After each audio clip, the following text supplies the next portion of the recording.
need to know this. I mean, I think what she's done is absolutely remarkable. She's one of the best-selling authors on Amazon, and she's been inundated on the TV programmes in the UK in regards to an amazing book which she's written. And now we have her today with us. Give her a round of applause, guys. Thank you. Show's yours. Thank you. Thank you all for having me.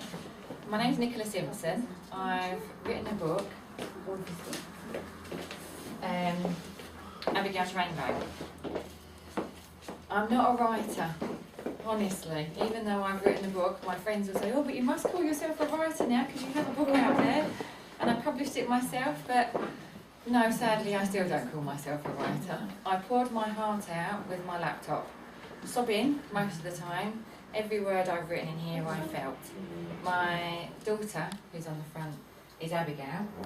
She died in a car accident 5 years ago, and she was 15. And my story is my journey through grief, through agony to forgiveness. When Abigail died, it destroyed me and my family. I like to get emotional, by the way. That's why I said I'm not No sugar milk, yes? No sugar milk. Yeah, just be me. When Abigail died, it destroyed my family. When that policeman knocked on the door and I looked round him, is Abigail with you? I have to come back, no. sorry. My life felt like it completely ended in that moment. It wasn't worth living anymore. I didn't want to be here. I didn't see the point in breathing. But life was hell. How can you survive without one of your children? They're not supposed to die before us. We're not supposed to bury our children. But for me, I went through the awful grieving process as so many people do, not just through the loss of a child, but also through other family members, close friends, close family. When we suffer in grief, the pain is the same no matter what. And someone once told me there's no hierarchy for suffering, and that is so true. The pain we feel inside our hearts, inside our bodies, is the same, no matter what the situation. But for me, my friend kept asking me to write down how I felt. When people have that look and they tilt their head, how are you? I used to swear at them and say it was a really crap day. I never said, I'm fine, thanks, because I wasn't fine. How can I possibly be fine? My daughter had died 3 months earlier, say, and what am I supposed to say? Yeah, life's fantastic, it's great. It's worth everything I want it to be. No, my life was hell and I wanted to die. I didn't want to be here anymore. So I didn't lie, I said how I really felt. And my friends often said to me, Nicola, you're frightening people because they don't want to hear that. So don't ask me. If you expect somebody who's grieving to be fine, then you're very much mistaken. So she said to me, why don't I write a book and let people know that what they're going through in life is normal? But I'm not a writer. I can't do this. But she planted the seed within me, and the more she talked about it and we talked about it, and then other people started saying, Nick, why don't you write a book? So I did. So my book starts from the day Abigail died, and it goes through my journey, my pain. It goes through the time of having to identify her, the court case, which for me is the worst chapter for me still to read back. And it was the worst for me to write. It was absolute hell to sit with a man who'd killed my daughter in front of me in a courtroom. It was the first time I met him. And it was hell. He was just this young man who was my daughter's friend, giving her a lift to a party. He didn't mean to kill my daughter. He wasn't a murderer. He made a stupid mistake on the road that day. And my daughter paid the highest price. Her life, and destroyed mine and his own family in that moment. And through the journey of them writing, I discovered lots more about myself and lots of the things you talked about earlier today. The anger, the hate, wanting to torture somebody is not me. Wanting other people to be dead, I didn't understand. Why are old people here? Why is there this old people's home with 70, 80-year-old, 90-year-old people with dementia, not knowing who they are and why they're here? And I asked this question inside me, why my daughter, why my baby who's 15 years old, why was she killed and taken from this world when all these other old people here, and to me they should have been gone? I don't feel that way now, I'm pleased to say. That's not me. I don't go around wishing people the end of their lives. But when you're in this horrible turmoil through grief, you do. When you're suffering, or I did, I'm not to say everybody feels that way, but I was suffering. Thank you. And so the story began, as it were, and I continued to write and pour my heart out of my laptop. And then eventually I started to heal, and I went through crystal healing. I went to a lady in Scotland, not far from where my daughter died, and I'd lay there and feel like I was in absolute heaven, and my body started to feel better, and my mind became clearer. I still had the question why my daughter, and I didn't get the answers. Who would? And then I moved to Cyprus. What made you move to Cyprus? It was too painful to be where we were anymore. There was too much going on. My husband and I, my other daughter Hannah. It was everywhere we went. It was in our face. To leave the village there so that we lived in, I had to either drive past where my daughter died or where she's buried. And everywhere that I worked and the people I saw, it was a constant reminder. I was Abigail's mum. I wasn't Nikki or Nicola anymore. I lost myself. So we ran away. We ran away here to Cyprus, which is a beautiful island and a lovely place to be. And then I began to write. And I spent the next just under 2 years writing my story, Abigail's Rainbow. And through writing, I answered lots of questions within me. And I went back to Scotland with Hannah summer, August 2011. And I met with Scott Manson, the young man who killed my daughter. I went and knocked in his front door. And the most amazing, most surreal thing happened to me. I wasn't sure what I was doing. I knocked on the door and asked, I don't know if I'm brave or stupid. Stupid, I felt. And I was welcomed into their home. I sat and talked to Scott and his father. I had lots of questions that I needed answers. I wanted to know, was my daughter suffering? Was she in pain? Did she know that the accident was about to happen? Was she afraid and frightened of what was coming next? What was the last song she heard playing in the car? And I was there from the beginning. I mean, she grew inside me, so I had 9 months longer than everybody else in this world. And she was my baby. I had this connection. You love your children unconditionally. Both my daughters, Abigail and Hannah. People often think I missed Hannah and not talk about her so much, but my book's about my journey through grief for Abigail. But my love for my daughters is the same. It's equal. And the pain you feel for both of them, I feel the pain inside me. For Hannah, what she must be suffering, what she must be feeling. She's had her sister taken away from her. I don't understand that. My sisters are both with me, fortunately. They're both still here on earth. So I understand the pain as a mother to live without my child, but I don't understand the pain of living without a sibling. So I feel for Hannah often, and I want to help her and to know and to be there for her as a mother, but her grief and her pain is different to mine. I talk, and Hannah doesn't. Hannah keeps everything to herself, and she's very quiet, and that I accept that that's the way she is, and I have to step back and let her grieve the way she does and the pain that she feels. And it's difficult to do. You want to help, you want to be there to nurture your children, to do the best you can for them. And I, as a mother, have felt like I failed many times, suffering, not knowing what's the right thing to do. There's no handbook out there to tell us what to do as a parent and how to get it right. We all make mistakes. And I have to accept that I've made many mistakes. I've been very selfish in my grief, because your grief is your pain inside you. You can't look around you and think of anybody else. When you're in that dark, horrible, depressing place, it's the tunnel of being alone. I felt suicidal for a very long time. My thing was I wanted to swim out to sea and not have the strength to ever return. And that's tough to think that I felt that way, but I did. I don't anymore. Well, actually, I say I don't anymore. I don't today. That doesn't mean I won't be back there tomorrow. And if I do, that's okay.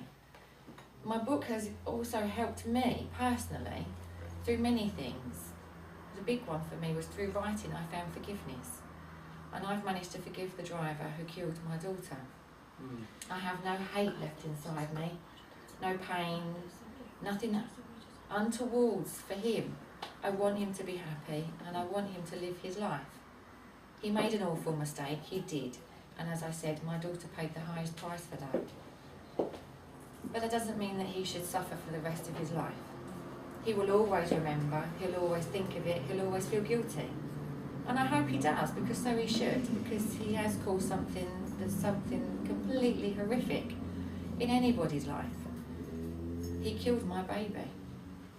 Intentionally or not, that's what he did. But I forgive him. And that makes me feel quite amazing, actually.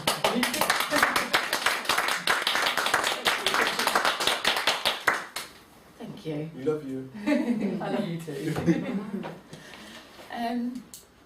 So where am I? The book. The book. So through writing the book, I found forgiveness.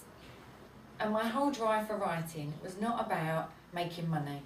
Making money out of my daughter's death is not two things that fit in line together comfortably at all for me. I want to sell over 1 million books. I do. Because I want over 1 million people out there to know that when life is, can I swear? When life is absolutely shit, Yes. and you are living in that hellhole of a place that you don't want to be in anymore, you don't want to be here, my book is to say it's okay. What you're suffering, what you're feeling, the emotions that you're going on in your life, you are not alone, and you're normal. My book doesn't give you the answers, it doesn't tell you what's right, what's wrong, it tells you completely selfishly all about me. It's a searing account of a mother's journey, because my husband and my daughter and the driver of the car weren't in a place where they were comfortable or wanted to write for my book. I offered them that opportunity, they didn't want it. So it's all about me, my pain, my suffering, my journey through grief, and how I found forgiveness. Because just although I found forgiveness doesn't mean my husband and my daughter have. They've not said they have or they haven't. That's for them to decide when they're ready. But through writing and telling my story and the inspiration it's been to other people, the messages I've had, the response has been absolutely phenomenal. So many people, I had an email just a couple of weeks ago, for instance, from a lady that wrote, I've never met her, don't know who she is, but she sent me an email to say thank you. Thank you, Nicola, for writing your story. Yesterday, she had found out tragic things in her life that were very personal to her, and because she'd read my book, she decided that she wanted to stay in this world, and she didn't take her own life. Oh no.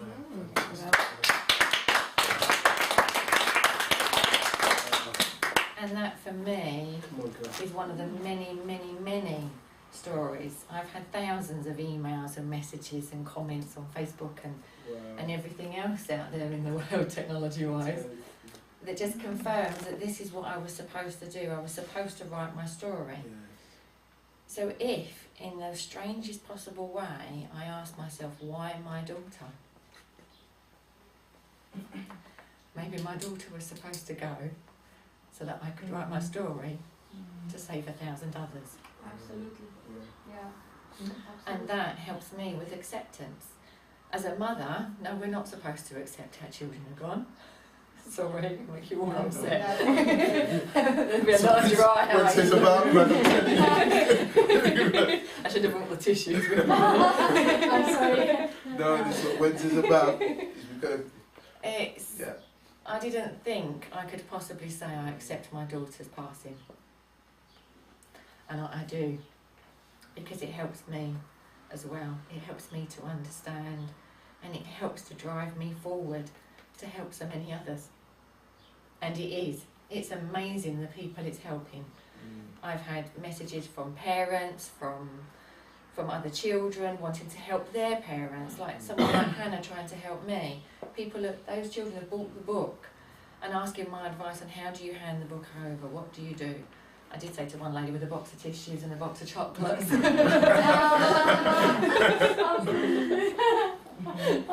She might never read the book, but she'll eat the chocolates. It does stir up emotions for anyone that's suffering. It's a heart-wrenching story because I wrote from my heart. I'm not a writer. That's deep. But it's come from the heart. Yeah, there's mistakes in there. Oh, don't I got grade E in English at school. I fixed it as much as I can for the Kindle version. But you know what, I decided not to release a second edition of the book with the corrections in, and you know why? Because I released the book on the 5th anniversary of the day Abigail died. And if I do a second edition, the date changes. Yes, yes. And I like the fact it's got mistakes. It's not perfect. Come on, girl. Neither am I. That's right. Come on. Come on, girl. That's right. Come on. It's about helping people to Fantastic. understand that whatever you're going through in life, it's normal. Yes. It's not about the literature and the grammar and the full stops and the commas and the apostrophes. Yeah. It's about life. Yeah. And a horrible one at that. But the good thing is, it does have a happier ending because I'm still here. Absolutely. Yes. I didn't take my own life, I am still around. So, that's my book. The journey then is about, when I finished my book, what was I going to do with it? I remember sitting in my bedroom thinking, oh my God, I've actually done it. I really wrote a book. And what do I do now?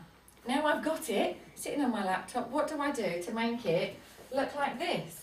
And this was quite a surreal moment. I cried all the way to Paphos, to the DHL office, to go and pick up my approved copy.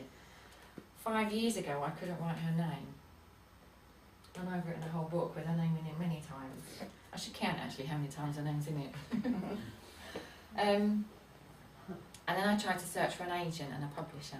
How do you get the story out there?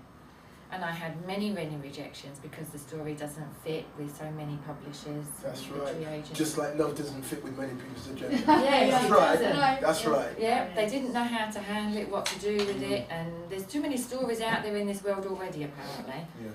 Not that I personally could find one, not in the UK anyway. There was nothing out there for me when I was searching for help. So I met an agent, his name's Robin Jones from Unthank Books, who was interested in my story, and he said he would send me lovely emails.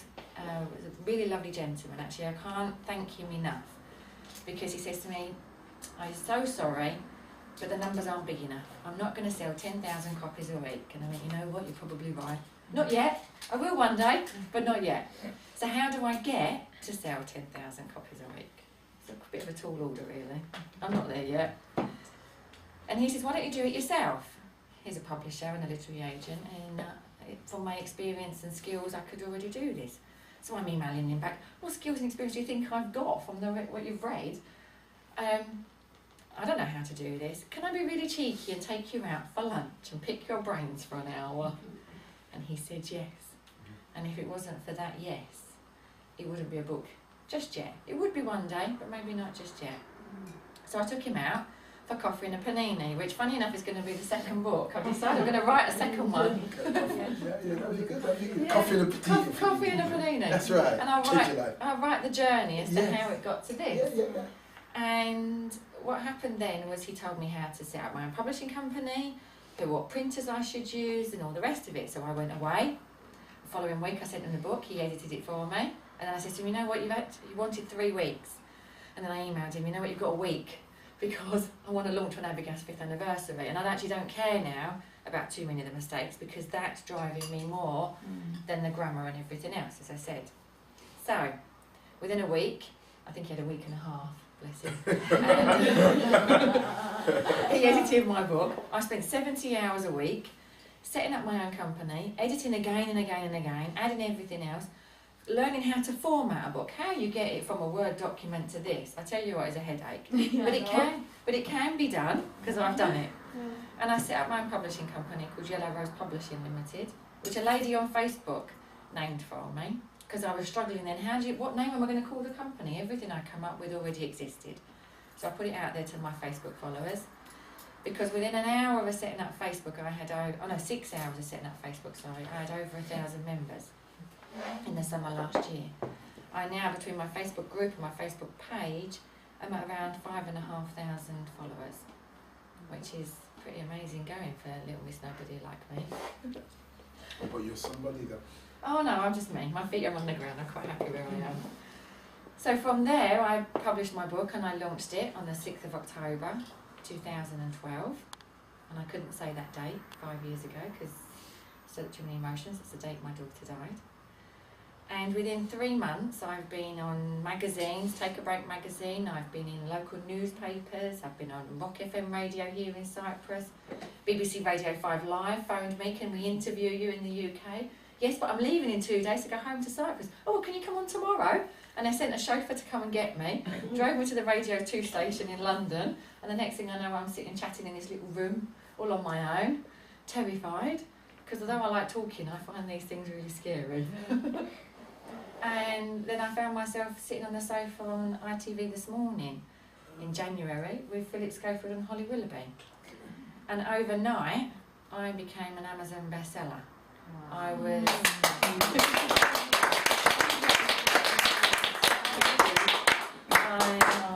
was number 56 in the top 100 on paperback and 62 in Kindle. And it works out I've sold over 3,000 books in the last 4 months, whether it be Kindle or paperback. And it's just been an amazing journey. And one that I feel is just the beginning. People keep saying, oh, you've reached your peak now, Nicola. No, actually, I think I'm just beginning. Yeah. And 2 weeks ago, I had an email from a company in Istanbul asking if they can translate my book to Turkish. Check that out. Wow. So, well, to be honest, I read the email thinking, who the hell do these people think they are? I'm not falling for this one and emailing my whole book over, copyright and everything else. They're going to pinch my book and away it will go. Which is fine because my mission is to sell over 1 million books, 1 million people to know, as I say, that when life is crap, it's okay, it's normal. But I need to safeguard myself as well. I've spent the last 3 years of my life on my book and I haven't worked. So I've used up all my savings, every penny of it actually, it's all gone. I'm back to square one with nothing. And I'm quite happy here actually at the moment. But it'd be nice to start earning a living so I can actually do more things to help other people and do different stuff. So I sent a few emails backwards and forwards, and yesterday I signed and returned the contract to sell my book in Turkish. I sold the translation rights, and it will be available in Turkish in the next 18 months. And I can't wait to own a copy. I know I can't read it. But it'll be so nice to have one on my bookcase that now my mission is, who else wants it? Who else wants to translate my book? That's right. So I can have a whole bookshelf full of my books. That's In all these right. different languages that I can't read. That's what I'd like now. And I want to sell it around the world, which, well, actually I have. I've already sold in America, Australia, Canada, Cyprus, UK, France, Germany and Spain, Tenerife, Ireland, to name the ones that I know of. So it's already doing really well and it's already helping lots of people. Well, So I think that's the end of my little waffle.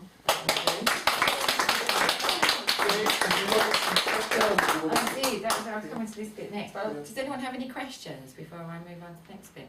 Yeah. The journalist. The journalist. I have 2 questions actually. Okay. The first one is, have you ever thought when the accident happened against the driver to have that impulse of get revenge? Yes. Yeah. I wanted to talk to him. I wanted to go and get in my car, go and drag him out of bed at times and put him in my car and drive off the edge of a cliff, killing us both, is what I've wanted to do. Yeah, I hated him. Absolutely hated him.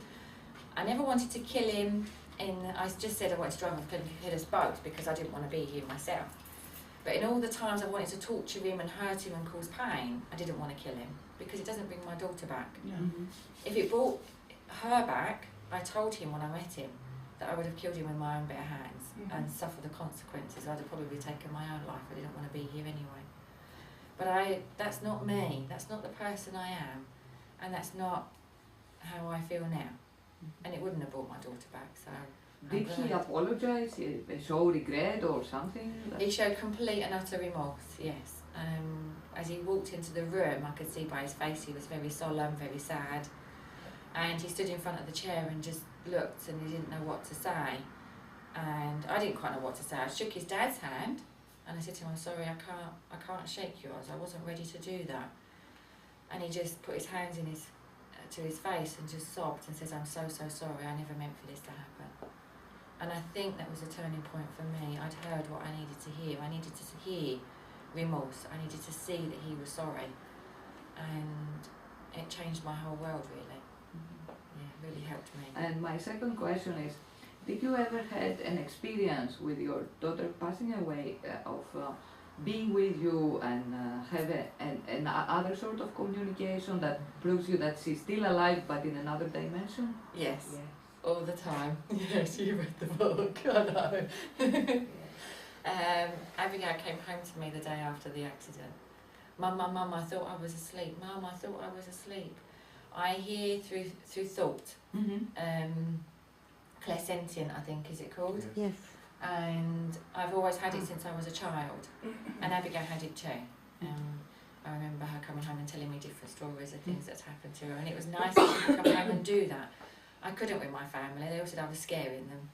Ghosts and weirdy stuff and things like that's all a bit frightening. And I don't feel that I'm that old, and it wasn't so long ago when I was a child feeling these things and it being so tough. So I've always been open and talked about it, but it's often frightened people. But no, Abigail came home to me the day after, but I knew something was wrong at the time when she died. And I'd started phoning her and trying to find her and trying to contact her. I thought she'd been raped or attacked or mugged or something, and I just wanted her to get a taxi home from the party. But unfortunately, she'd already passed away. So, but she's often around. My forehead itches here when she's around really strongly. It was really bad at the time. I used to often scratch my head and go to my husband, Paul, do I always scratch my head like this constantly? And he said, I can't remember. And it turns out that I went to the funeral directors in the end, and I said, because they got her ready, and I didn't check her face. I was told she had died from a head injury. And because of all what had happened, I could see her. I went to identify her, which is horrible. But she looked lovely. She looked like Abigail as I remember her. But I went to the funeral directors to Sinclair, my friend, who's become my friend now, and says, when you got Abigail ready, was her head injury here? And he said, yes, why? I said, because that's when my forehead itches when she's around at the strongest. So yeah, and there'll often be bits that will happen to me in my life. Not so strongly now as it was 5 years ago, but yeah, she's still around. I think she's working with me with this. With the book. Yeah. Did you have ever the thought, that makes 3 questions, I apologize. That's okay, you can have as many as you like. The feeling that if I prevent her from going out that night, or keep her home, or not allowing to go to the party, whatever she was going to, did you have that feeling? So? Yes, of course. Yeah, it went on for a long time. But you can't stop people living their life and doing their thing. I don't stop Hannah. I don't stop Hannah from her boyfriend's got a car. She gets in her boyfriend's car and off she goes. But when they first started dating, I said, dating's a bit of an old-fashioned word, is it? When they first started going out, I said to him, I made it quite clear, you never have a drink and drive my daughter. Not that Abigail died in a car accident through drink driving, but I've always had a big thing about it. I said to him, you don't have a drink and you always drive carefully. And I made it very clear to Hannah, if you're ever uncomfortable in a car, you have to be strong enough to say, I'm not comfortable now. And the fear of that then is, what if they drive faster? What if they're more scary? What if they do something, peer pressure and all the other things that can happen? And in the end you think, you can't wrap her up in cotton wool. I can't stop her living her life.